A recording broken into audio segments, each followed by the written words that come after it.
आज की मुरली का प्रश्न है, किस एक बात से सिद्ध हो जाता है कि आत्मा कभी भी ज्योति में लीन नहीं होती? है ना? कहते हैं ना भी आत्मा परमात्मा में लीन हो जाती है या ज्योत ज्योत में मिलके समाप्त हो जाती है। मुक्ति का मतलब मानते हैं कि उनकी आत्मा ही खत्म होगी, दोबारा उसका कभी पुनर्जन्म नहीं होगा और वो जन्म मरण के चक्र से मुक्त हो गए। लेकिन हमारे यहाँ बाबा ने क्या बताया कि आत्मा परमात्मा में कभी लीन हो नहीं सकते। नहीं होते। हम ना ब्रह्म लीन होते हैं ना ज्योति ज्योति में लीन होती है। क्योंकि हम लोगों का ये मानना है, बाबा ने उत्तर दिया है कि बनी बनाई बन रही अब कुछ बननी नहीं, चिंता ताकी कीजिए जे अनहोनी होए। तो ये ड्रामा बना बनाया है और इसमें हर आत्मा का अपना अपना एक पार्ट है, तो किसी को हम गलत नहीं कह सकते। अगर आज कोई दुष्टता कर रहा है, तो जैसे मान लो रामायण में से रावण निकाल लें या असुर निकाल लें, तो रामायण की स्टोरी में कोई इंटरेस्ट ही नहीं रहेगा लोगों को। या फिल्मों में कोई विलन आते हैं या विलन होता है, तो उनका भी पार्ट है। तो बाबा कहते हैं कि अभी बनी बनाई बन रही है, तो जरूर आत्मा अपना पार्ट रिपीट करती है। अगर ज्योति ज्योत में लीन हो जाए तो फिर तो पार्ट ही समाप्त हो गया, है ना? फिर अनादि ड्रामा कहना भी गलत हो जाता है। ये ड्रामा अनादि काल से बना है, हर आत्मा का अपना पार्ट है। फिर तो सारी जाके आत्माएं उसमें समा जाएंगी और एक दिन ये ड्रामा खत्म हो जाएगा। कोई आएगा ही नहीं कोई, दोबारा। हाँ। और जैसे शास्त्रों में दिया है कि भगवान ने संकल्प रचा, एको हम बहुश्याम, मैं एक हूँ अनेक रूप हो जाऊं, और वो दुनिया बन गई। तो मान लो आपने मेहनत करके आप लीन भी हो गए और उसने फिर संकल्प रच दिया एको हम बहुश्याम, आपको फिर आना पड़ेगा। सारी मेहनत कहाँ गई? तो बाबा कहते हैं ऐसा कभी होता नहीं है कि आत्मा परमात्मा में लीन हो जाए।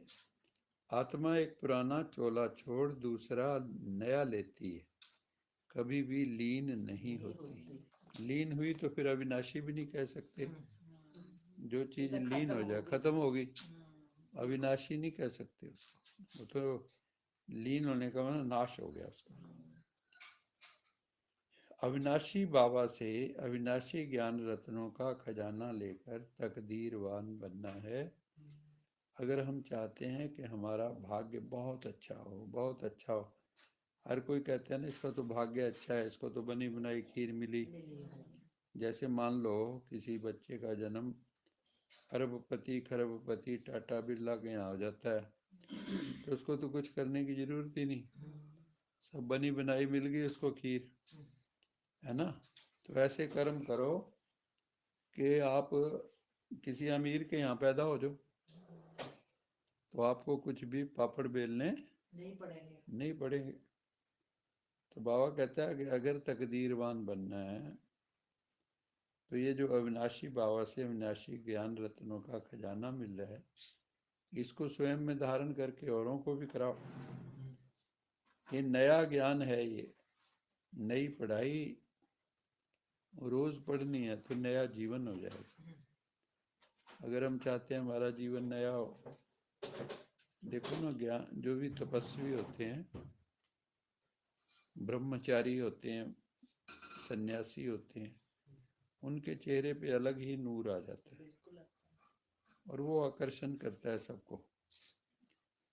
तो बाबा कहते हैं कि नया ज्ञान नई पढ़ाई तो नया जीवन हो जाएगा, त्याग तपस्या वाला।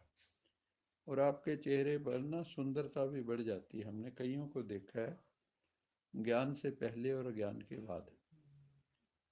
तो ज्ञान सुनने से, धारण करने से उनके जीवन में एक सुकून, एक चेहरे पे शांति और सुंदरता भी बढ़ जाती है। बाबा कहते हैं भविष्य 21 जन्मों के लिए सब कुछ इंश्योर कर देना है। जो कुछ भी तुम्हारे पास है, तो शिव बाबा जो है ना, उसका सबसे बड़ा इंश्योरेंस कंपनी है, उसमें सब कुछ इंश्योर कर दो। सतयुग में आपको मल्टीप्लाई होके वापस होगा।